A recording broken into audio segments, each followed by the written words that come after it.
Hey, welcome back. You're watching Liquid Lunch on Newsmax TV. I'm John Tobacco, and we're in a market free fall here. Dow down 1,800 as we speak. Hit another circuit breaker today. We're down as much as 2,000. Off those lows with a little bid here, but not much to speak of. Many of the biggest institutional managers in the world, like Bill Ackman, are calling on the president to consider a full shutdown of the markets, trading holiday. Which may just take a little of the fear, fright, and hysteria out of this, and volatility. We talked to some people today who've been in contact with people who are self-sheltering. Unfortunately, my next guest, George Santos, he's a congressional candidate in New York's 3rd Congressional District here in New York.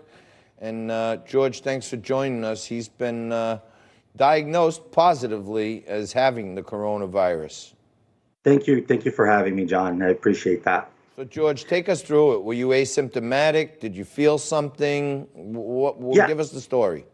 Yeah. So, as many Americans, as many of us attended CPAC a couple of weeks ago, I came back. I was fine. Started getting those reports and emails of, one person, two people, so on and so forth. Moving forward, last Monday, I started becoming mildly symptomatic. I had a runny nose, a bit of discomfort, body pains and whatnot. I immediately, chose to seclude myself. And I said, I'm going to stay home and see what gives. It could have just been exhaustion from the campaign, but you just never know. Tuesday morning, woke up already, sore throat. It was flu symptoms full blown. By Wednesday morning, I ended up waking up with a 102.4 fever. That did it, So I called the hotline here in New York. They advised for me to call 911. So I called 911, an ambulance was sent. I'm very fortunate that this was relatively very early on. I was in the hospital for about 4 or 5 hours in isolation. I got tested and they shipped myself home, and I waited. So through the course of Wednesday through Saturday morning, I must admit, it was fever nonstop, body aches, and in some cases even delirium because of the fever. It just wouldn't break. There was no amount of Tylenol you could take to subsidize, to bring down the fever.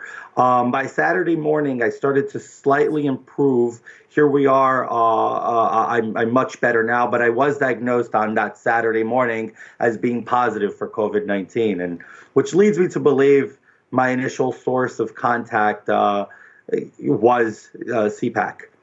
Wow. All right. Well, I know a lot of other people that were at CPAC that have been taking extra precautions to keep themselves self-quarantined.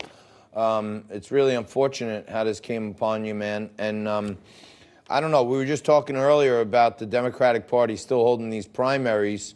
I would imagine it's not good to have two 70-year-old guys out there interacting with a whole bunch of people at senior centers. You think maybe we should shut down campaigning for a little while? So as I put out, and I'm very strong on this isn't a Democrat or Republican problem. It's an American problem. When you have governors like Gavin Newsom and Andrew Cuomo praising the president, which in this case, the administration should be commended for doing an outstanding and phenomenal job for the American people. It really bothers me that the DNC hasn't taken it into effect to cancel mandatorily all of these primaries. I mean, over 1 million people went out yesterday in Florida to vote. That shocks me that many people actually expose themselves. We can be looking at millions and millions more cases of positives if we do not shut down elections, because there is no way to social distance during elections, right? The polls are small. If you create a smaller number of people inside voting, you're going to create longer lines. If you create lines, you create social contact. So it's catch-22. There's no way to escape it other than postpone it. Is it fair to say that the Americans' health is more important than some political campaign, in my opinion? So my campaign as of now is at a halt. I do not have any of my staffers out there. I do not plan to have them out there until it is safe to be out there. I myself cannot go out there for the obvious reasons, but I do think the DNC should be considering putting a complete halt to the primaries. All right. Well, George Santos, thank you so much. Stay well, my brother. Be Thank well, you. and hopefully we'll see you back out on that campaign trail very soon. Have a good day, Stay my man. safe and wash your hands. Yeah, we will. Thank you very much. That's George Santos, Republican congressional candidate here in New York, who unfortunately has the coronavirus. And it sounds like his peak was started feeling bad last Tuesday, Monday. By Wednesday, thought he should go to the hospital, got tested. By Saturday, felt like got a positive report.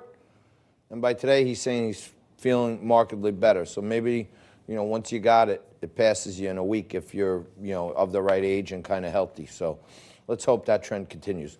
Quick break. Back right after this with Bob Barr.